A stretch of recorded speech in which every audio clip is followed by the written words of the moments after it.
fue encargada de seguridad de Andrés Manuel López Obrador en la jefatura de gobierno de la Ciudad de México y también por algunos años después de que ocupara precisamente esa administración.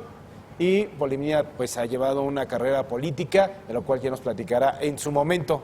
Así es que el motivo de saludarla, date la bienvenida, Polinia. Gracias, Héctor Blanca. Es que nos pueda platicar un poco cómo era precisamente la logística de Andrés Manuel López Obrador en su momento y más ahora que recobra importancia como virtual presidente electo, en donde ha mencionado que pues no querría la seguridad del Estado Mayor, pero todos sus colaboradores, la propia Yadcol ha dicho, queremos convencerlo. Hasta Olga Sánchez Cordero. Hasta la propia próxima secretaria de Gobernación ha dicho que es necesario. Bueno, ¿cómo es cuidar a Andrés Manuel López Obrador o cómo era cuidar a Andrés Manuel López Obrador, Polinia? Bienvenida.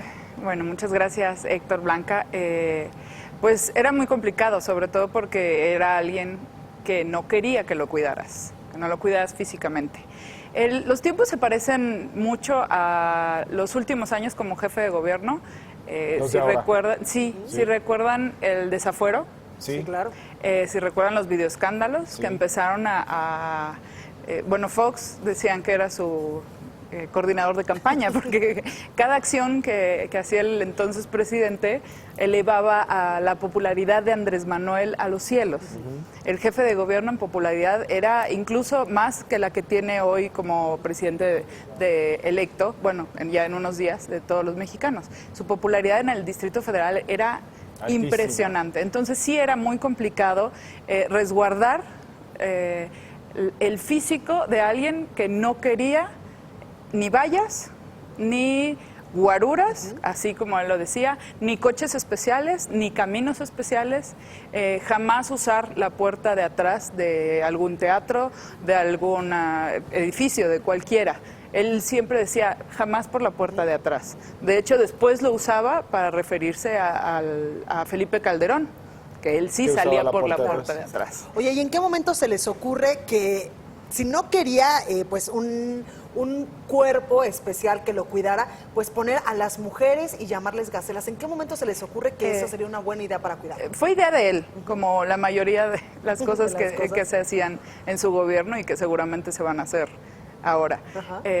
Fue idea de él porque él no quería y sabía que los hombres tienen una imagen mucho más agresiva, sobre todo cuando se dedican. Nosotros no teníamos escoltas en la jefatura de gobierno, era un grupo, de hecho estaba a cargo Nicolás Mollinedo, del grupo de ayudantía, del grupo de logística, y eran hombres. Pero cuando yo entro como asistente personal de Andrés Manuel, él se da cuenta que para mí es mucho más fácil abrirle paso como mujer que a los hombres que nos ayudaban. Y entonces él me dijo, después de un incidente que hubo en una secundaria en la Gustavo Madero, él habló conmigo y me dijo que quería que hubiera más mujeres que me ayudaran en ese cometido, que al principio no era mi claro, yo era un asistente personal, no tenía por qué estarlo abrazando, jalando de un lado, rescatándolo. Y además es difícil porque la gente sí se le avienta.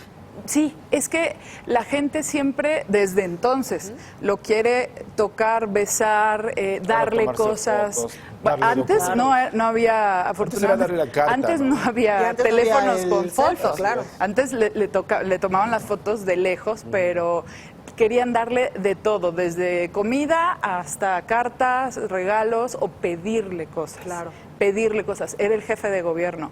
Podía solucionar muchas cosas que le pedían y la gente pensaba que podía solucionarlo todo. Sí. Entonces, por eso digo que se parece mucho la situación de hoy. Hoy la gente ya le fueron a pedir afuera de la Casa de Transición asuntos incluso de la Secretaría de Educación. Claro. Sí, sí.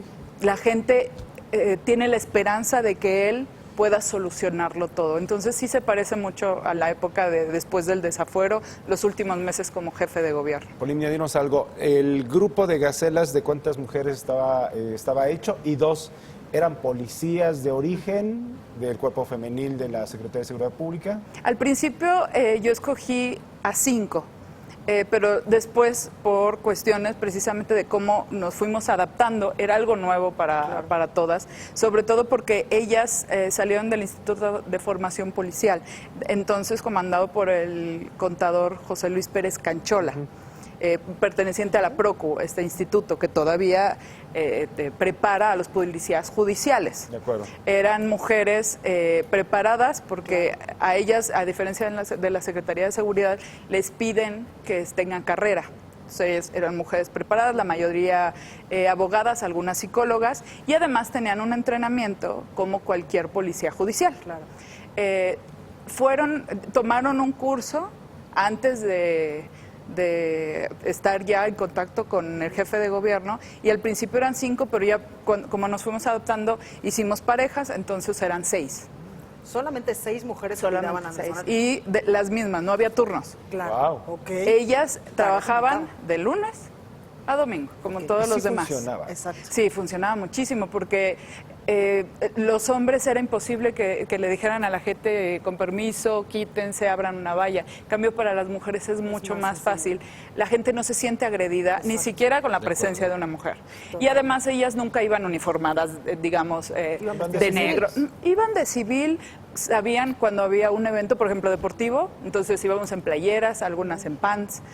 Si era un evento en el Zócalo, pues de mezclilla, si acaso un saquito o una chamarra. Con la gente, claro, el chiste era que la gente creyera que eran mujeres que estaban en el público. Perfecto. Y muchas veces funcionaron así. La prensa las tenía muy bien ubicadas, pero la gente no. Así es. Entonces ellas a veces se hacían pasar por una mujer que se quería acercar a él, y entonces decían con permiso, y entonces ya se ponían en la primera línea cerca del jefe de gobierno. Y esta estrategia que les funcionó muy bien cuando Andrés Manuel López Obrador era jefe de gobierno, ¿podría pues replicarse ahora que es o que va a ser el presidente de México? Sí, podría perfectamente, incluso con lo que él ya ha dicho. Él ha dicho que no quiere el Estado Mayor. Exactamente. Podría ser que no sean mujeres del Estado Mayor, podrían ser mujeres de cualquier otro cuerpo o institución, podrían ser...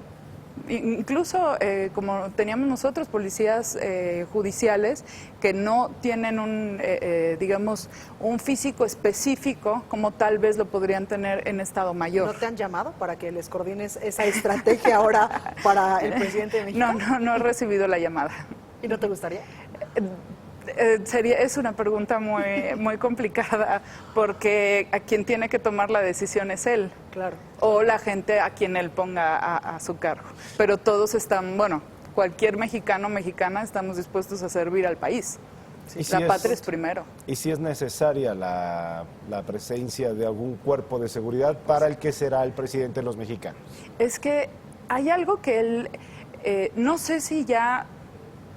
Es muy fuerte, porque él viene de muchos años luchando por un objetivo. A veces cuando te dicen, ten cuidado con lo que deseas. Que se te puede cumplir. En realidad, claro. No sé si él todavía está en porque además no ha tenido un día de descanso y ha tenido que resolver asuntos como hoy recibir al equipo del presidente más poderoso del mundo. No sé si haya tenido ya momentos de reflexión para entender que él no es Andrés Manuel. Él ya no es Andrés Manuel, él representa, y no hay ninguna duda de que representa al pueblo mexicano, representa también la esperanza de mucha gente. Él no puede pensar como Andrés Manuel López Obrador, él debe pensar y actuar como un jefe de Estado, como alguien que si falta o si es lastimado, pondría en riesgo la esperanza, y las bolsas, la estabilidad. Claro. Tantas cosas. Claro. Incluso tendría que pensar mucho en su familia, porque a diferencia de la comparación que hacíamos como jefe de gobierno, a diferencia del entonces jefe de gobierno, que no tenía enemigos poderosos. Sus enemigos eran Fox y Mariano Azuela, o sea, sus enemigos eran instituciones. Hoy sus enemigos van a ser los corruptos, porque la lucha más fuerte que él tiene que emprender, y lo sabemos todos, más que contra el narco, más que contra otro país, no estamos en guerra, es contra la corrupción. Y los corruptos son mucho más peligrosos que un loco en la calle que te quiera hacer daño. Que nunca le ha pasado nada, y eso que ha estado en zonas muy complicadas. Nunca, pero justamente la soberbia del nunca me ha pasado es lo que hace que te pongas en peligro. Claro. Polimnia, ¿qué sigue para ti? Tú estuviste buscando un puesto de elección por el PRD, por esa misma ola de Morena, pues me parece que los que estaban haciendo muy buen trabajo en campo, como en tu caso, para la Ciudad de México, pues no les fue bien, pero eso es la parte de la injusticia, de la política. ¿Qué sigue para ti? Pues sí, el tsunami hizo que pagáramos justos por pecadores. De acuerdo. Y que llegara gente muy valiosa, como Alejandro Encinas, que a mí me parece que merece, y estoy metido en mi cuchara, pero él debe de dirigir el Congreso local, gente muy valiosa, como Fernández Noroña, pero también nos llevó entre las patas este tsunami a gente que tenemos mucho tiempo buscando que las cosas cambien, no en un partido o en otro. De acuerdo.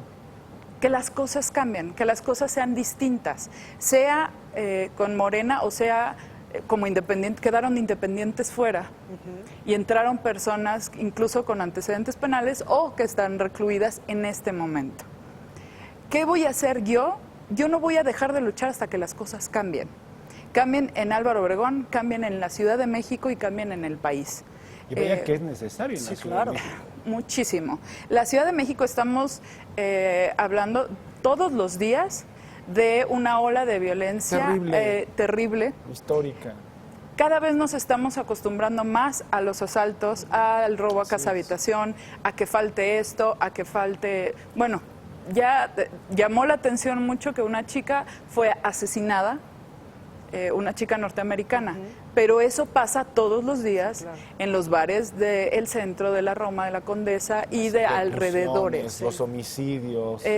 También robos. hace falta voltear a ver no al futuro, al presente de la Ciudad de México, que son los niños. A mí me preocupa especialmente que ni la agenda de la próxima jefa de gobierno ni del presidente electo tengan a los niños como un eslabón no importante, sino el principal. La delincuencia, la desigualdad, incluso la pobreza, no van a poder ser superadas en este país y en la ciudad si no atendemos a la primera infancia. Totalmente. Porque la pobreza tiene que ver con nutrición, tiene que ver con educación, pero con formación emocional. Totalmente. Y ninguna de las dos agendas que hoy fueron electas, las principales, estamos hablando de la Ciudad de México y la presidencial, tienen en los primeros, bueno, la tienen muy escondida. Incluso el proyecto 18, que es el proyecto de Andrés Manuel, que vino impulsando en la campaña, tiene a los niños solo en la portada. Eso me preocupa mucho. Ahí hay un hueco que si tengo que llenar yo, lo voy a llenar. Somos muchas voces, no estoy hablando de que yo sea la única, somos muchas voces que entendemos que si no impulsamos a la primera infancia, que si no vemos a la mujer como pilar económico de esta ciudad, las cosas no van a cambiar, por más que se acaben las fotomultas, por más que quiten las arañas, por más que le den becas a chavos que ya tienen más de 20 años, no tienen ningún caso, cuando antes de los 6 años nadie los atendió. Totalmente. Pues este puede ser un espacio para hacer esos contrapesos de lo que haga falta para mejorar en la ciudad. Polina. Exactamente, la oposición no precisamente tiene que ser una contra. Claro. La oposición no es contra, la oposición es el equilibrio que necesitan los gobiernos para llenar los huecos como este, que estamos hablando de infancia y de la mujer como pilar económico y no nada más como la que recibe las bequitas, la que recibe los apoyos porque es mujer, sino vernos como el potencial económico de la ciudad. La oposición no es la contra. Claro. La oposición es la que llena los huecos que le están quedando a los gobiernos que están entrando. Perfecto. Polina, muchísimas gracias. No, gracias, Héctor, Blanca, y muchas gracias a todo el auditorio. Por aquí nos seguiremos viendo seguramente. Sí. Claro que sí. Muchas gracias. Muy bien. Vamos a un breve corte, nosotros volvemos con más. Esto es Bitácora Política, no se vaya, Héctor. No se despeguen de nosotros. Muy bien.